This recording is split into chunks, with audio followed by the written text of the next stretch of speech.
कहानी की शुरुआत होती है एक कंपनी से जिसका नाम है वी लाइक। यह कंपनी कृत्रिम पत्नियां बनाया करती थी।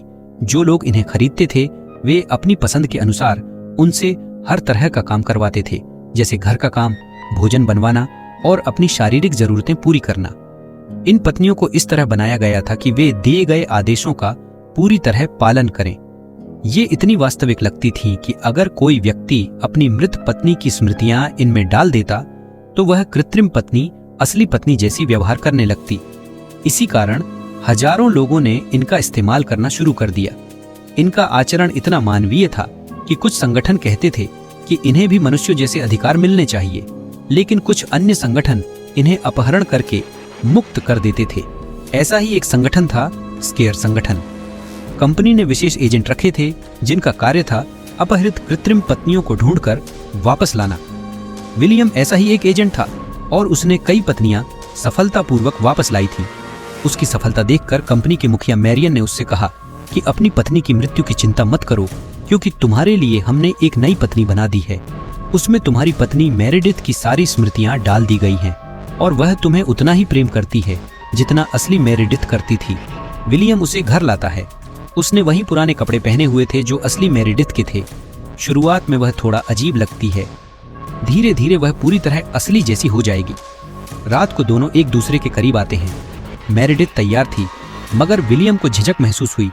वह उसकी झिझक समझकर उसे ढांढस बंधाती है और वे दोनों रात साथ बिताते हैं।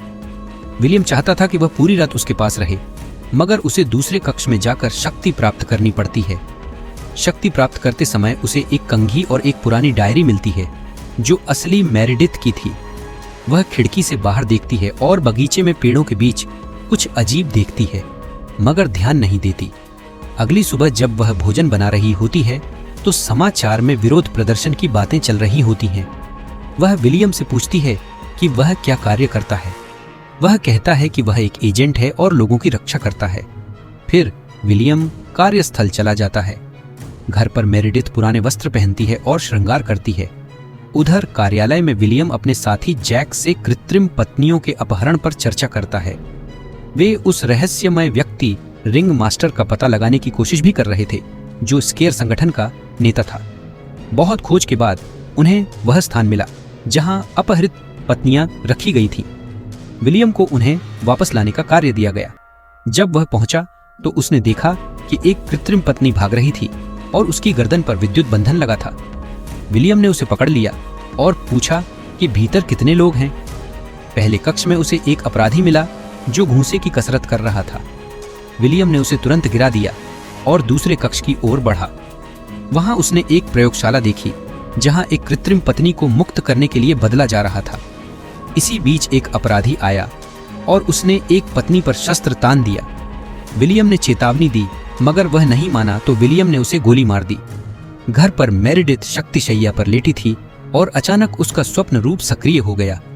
उसके स्वप्न में एक रूप प्रकट हुआ। उसका नाम था आइडो। आइडो का कार्य था मेरेडिथ को मार्ग दिखाना। पहले सपने में आइडो मेरेडिथ को जन्मदिन की पार्टी दिखाता है। विलियम उसे पार्टी में स्वागत करता है। फिर एक दूसरी कृत्रिम पत्नी जिसका नाम लिटी था उसे नाचने बुलाती है। थोड़ी देर बाद लिटी उसे एक नकाब पहनने वाले आदमी से मिलवाती है। मेरेडिथ पूछती है, तुम कौन हो? वह आदमी कोई जवाब नहीं देता, बस उसे एक कार्ड देता है जिस पर लाल रंग का पक्षी बना होता है। वह कहता है यह तुम्हें सब कुछ याद दिलाएगा। उससे पहले कि मेरेडिथ कुछ और पूछ सके वह आदमी चला जाता है। इधर विलियम अपहृत पत्नियों को सुरक्षित कंपनी में वापस लाता है। कंपनी के प्रतीक्षा कक्ष में दो पत्नियां ओली और लिटी अजीब व्यवहार कर रही थीं। विलियम को पता चलता है कि वे अपने पति की बात नहीं मान रही थीं, इसलिए उन्हें बार बार रीसेट किया गया। अगली सुबह मेरेडिथ स्वप्न में फिर आइडो से मिलती है। वह उससे नकाब वाले आदमी के बारे में पूछती है और अपने पुराने शौक की सूची बनाने को कहती है। आइडो सूची बनाता है, मगर उसमें सिलाई नहीं होती। मेरेडिथ को आश्चर्य होता है क्योंकि उसे शुरू से ही सिलाई करने की इच्छा महसूस हुई थी। तब आइडो उसके दिमाग में सिलाई का फाइल डाल देता है। जब मेरेडिथ जागती है तो वह तकिए पर लाल पक्षी की कढ़ाई करने लगती है। कुछ देर बाद वह साइकिल पर घूमने निकलती है। रास्ते में एक लड़की खड़ी होती है, उसका नाम है लूसी। उसे बचाने के लिए मेरेडिथ गिर जाती है। लूसी कहती है, तुम्हारे पास समय कम है, जल्दी सब याद करो। फिर वह चली जाती है। घर आकर मेरेडिथ विलियम को सब बताती है। विलियम कहता है, उसकी बातों पर ध्यान मत दो। कुछ औरतें एंड्रॉइड्स को इसलिए नफरत करती हैं क्योंकि वे सोचती हैं कि ये उनके पति छीन रहे हैं। बाद में मेरेडिथ उस बाग में जाती है जो असली मेरेडिथ की पसंदीदा जगह थी। वहां यादें देखते हुए वह पहली बार खुद को मैं कहती है, न कि मेरेडिथ। इसका मतलब था कि अब उसे अपनी पहचान समझ आने लगी थी। वह विलियम को अपना बनाया तकिया दिखाती है। विलियम कहता है कि अच्छा है, मगर चेहरे से झूठ बोल रहा होता है। रात को अकेली मेरेडिथ असली मेरेडिथ की पुरानी डायरी पढ़ती है। उसमें प्यार और परिवार की बातें लिखी होती हैं। वह भावुक हो जाती है और स्वयं खोज मोड चालू करने की कोशिश करती है, मगर वह नहीं चलता। फिर वह स्वप्न मोड चालू कर देती है। स्वप्न में आइडो देखता है कि उसकी कुछ यादें बंद हैं। वह अलग अलग फाइलें दिखाता है। मेरेडिथ एक याद चुनती है और उसमें जाती है। वह पार्क की बेंच पर बैठी होती है, मगर विलियम की जगह नकाब वाला आदमी खड़ा होता है। वह कहता है, यहीं से सब शुरू हुआ था। अचानक मेरेडिथ जाग जाती है। वह देखती है कि विलियम उसे पकड़े खड़ा है और कहता है, शायद तुम्हें बुरा सपना आया। रात में विलियम चुपके से लाल पक्षी वाला तकिया कूड़ेदान में फेंक देता है। लेकिन जैसे ही वह सोता है, मेरेडिथ फिर से डायरी और वीडियो देखने लगती है। एक वीडियो में वह देखती है कि असली मेरेडिथ अपने प्रेमी के साथ एक तंबू में है। अगले दिन विलियम को फिर एक अपहृत पत्नी को पकड़ने का काम मिलता है। वह वहां पहुंचता है और देखता है कि पत्नी अब इंसानों की तरह जी रही है। उसने अपना नाम और रूप बदल लिया है और सचिव का काम कर रही है। विलियम कहता है, आज तुम्हें जरूर अगवा किया गया होगा। वह कहती, नहीं, मैं खुद भागी थी, मैं वापस नहीं जाऊंगी। वह खिड़की से कूदकर आत्महत्या कर लेती है। घर में मेरेडिथ देखती है कि लूसी फिर से आ गई है। लूसी कहती है कि नकाब वाला आदमी कैनी उससे मिलना चाहता है। वह यह भी बताती है कि विलियम ने स्केयर संगठन के बारे में झूठ कहा था। फिर लूसी विलियम के लिए संदेश छोड़ती है, कैनी तुम्हें फिर से मिलना चाहता है। इसके बाद वह चुपचाप चली जाती है। उधर विलियम टूटी हुई पत्नी को वापस कंपनी में देता है। उसकी आत्महत्या देखकर वह परेशान हो जाता है। उसी समय टीवी पर एंड्रॉइड बच्चों का विज्ञापन आता है। ये बच्चे कभी बड़े नहीं होंगे। यह देखकर उसका मन और बिगड़ जाता है। वह सीईओ मैरियन से मिलता है और आत्महत्या पर बात करता है। मैरियन कहता है, यह तो सिर्फ प्रोग्रामिंग की गलती है, चिंता मत करो। घर लौटकर मेरेडिथ फिर से असली डायरी पढ़ती है। उसमें लिखा होता है कि असली मेरेडिथ अपने प्रेमी के साथ भागना चाहती थी। इसके बाद वह फिर से नया तकिया बनाना शुरू करती है जिस पर लाल पक्षी कढ़ाई करती है। जब विलियम घर आता है तो उसे देखकर चौंक जाता है। मेरेडिथ सब कुछ बता देती है और लूसी का संदेश दिखाती है। कैनी का नाम सुनते ही विलियम घबरा जाता है और तुरंत अपने साथी जैक को बुलाता है। वह जैक से कहता है कि उसने मेरेडिथ को कैनी से बचाने की बहुत कोशिश की, लेकिन अब कैनी उसके सपनों में घुस गया है। हर बार जब वह सपने में जाती है तो असली यादें वापस आने लगती हैं। उसे रोकने का एक ही तरीका है, कैनी को ढूंढना। इसके लिए उन्हें मेरेडिथ के सपनों तक पहुंचना होगा। जैक कंप्यूटर से सब तैयार करता है। विलियम चेतावनी देता है, ध्यान रखना, अगर उसे सपने में चोट लगेगी तो असल में भी दर्द महसूस होगा। मेरेडिथ को सपने में भेजा गया। आइडो ने सपना हेलोवीन पार्टी का बना दिया। वह एक डरावने घर में जाती है, कंकाल जैसी पोशाक पहने हुए। अचानक नकाब वाला आदमी आता है। पहली बार वह अपना चेहरा दिखाता है। वह है कैनी। कैनी मेरेडिथ को एक पता देता है और कहता है, मुझसे यहाँ मिलो। जैसे ही मेरेडिथ जागती है, वह विलियम से पूछती है, कैनी कौन है? विलियम कोई जवाब नहीं देता और जल्दी से उस पते पर चला जाता है। वहां उसे कोई नहीं मिलता, बस एक नकाब पहना पुतला रखा होता है। वह घर लौटता है। मेरेडिथ बताती है कि कोई दरवाजा खटखटाकर एक डायरी छोड़ गया था। डायरी पर लिखा था, यह विलियम के लिए है। वह फिर पूछती है, सच बताओ, असल में क्या हो रहा है? तब विलियम सच्चाई बताने लगता है। वह कहता है कि कैनी और स्केयर संगठन ने असली मेरेडिथ का इस्तेमाल आतंकवादी कामों में किया। कंपनी ने उसकी यादें मिटा दी ताकि उसे यह गुनाह याद न रहे।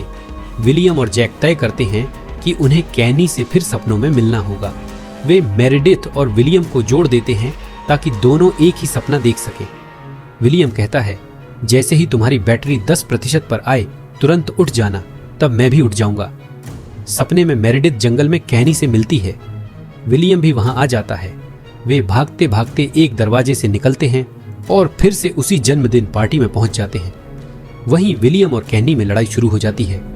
कैनी कहता है, चाहे जितना छुपाओ, एक दिन तुम्हारी यादें लौट आएंगी। विलियम उसे लगभग मार ही देता। तभी मेरिडिथ की बैटरी 10% पर आ जाती है। वह और विलियम दोनों जाग जाते हैं। जैक गुस्से में कहता है, तुमने कहा था सिर्फ बात करोगे, लेकिन तुमने उसे मारने की कोशिश की। अब मैं तुम्हारी मदद नहीं करूंगा। जैक चला जाता है। इसके बाद विलियम कहता है कि मेरिडिथ की यादें पूरी तरह मिटानी होंगी। मेरिडिथ रोकर कहती है, ऐसा मत करो, मुझे सब याद रखने दो। लेकिन विलियम नहीं मानता और उसे कंपनी भेज देता है रीसेट कराने के लिए। कंपनी में पहुंचते ही दूसरी पत्नियां उसे पहचान लेती हैं। ओली और लिटी बताती हैं कि उन्होंने अपनी यादें छुपाने का तरीका ढूंढ लिया है। वे कहती हैं, इंसान हमारी यादें मिटा सकते हैं, लेकिन हमारे सपने कभी नहीं। वे सब मिलकर अपनी दिमागी जानकारी आपस में बांटते हैं।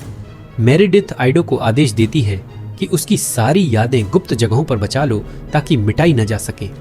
उसी समय लूसी जैक को एक गुप्त फाइल और पेन ड्राइव देती है। कुछ घंटों बाद मेरिडिथ वापस विलियम के घर आती है। वह दिखाती है जैसे उसकी सारी यादें मिट चुकी हैं। विलियम फिर से वही पुराने वाक्य बोलकर उसे जांचता है। तभी जैक विलियम के घर आता है। वह बताता है, सच यह है कि मेरिडिथ कभी तुम्हारी पत्नी नहीं थी और तुमने उसके प्रेमी कैनी को मार दिया। वह सिर्फ उसकी यादों में बचा है। जैक विलियम को गिरफ्तार करना चाहता है, मगर विलियम उसे गोली मार देता है। मेरिडिथ सब देख लेती है। वह बाहर आकर कहती है, मुझे पहले से सब पता था। वह सच बताती है। असल में विलियम ने उसे पहली बार देखा तो वह सिर्फ एक प्रचार करने आई थी। विलियम उसके पीछे पड़ गया। उसने मेरिडिथ और कैनी का अपहरण किया। लोगों को धोखा देने के लिए उसने मेरिडिथ की गर्दन में बिजली का बंधन लगाया और कहा कि वह एंड्रॉइड है। उसने कैनी को मार डाला और मेरिडिथ को अपनी पत्नी बनाना चाहा, लेकिन असली मेरिडिथ ने उसे कभी स्वीकार नहीं किया। विलियम गुस्से में आया और लाल पक्षी वाले तकिए से उसे दम घोंटकर मार दिया। उसकी लाश पर अंगूठी डाल दी ताकि सबको लगे कि वह उसकी पत्नी थी। फिर उसने एंड्रॉइड मेरिडिथ बनाई और सिर्फ वही यादें डाली जिनसे लगे कि वह प्यार करने वाला पति है। विलियम डर के मारे पूछता है, तुम्हें यह सब कैसे पता? मेरिडिथ कहती है, इन्हें मुझे सब शुरू से याद था। मैं ही असली रिंग मास्टर हूँ। मैंने ही एंड्रॉइड्स को आजाद किया। वह गुस्से में विलियम पर हमला करती है। वह उसकी दोनों हाथ तोड़ देती है, उसके शरीर को कुचल देती है और आखिर में उसी लाल पक्षी वाले तकिए से उसका दम घोंट देती है।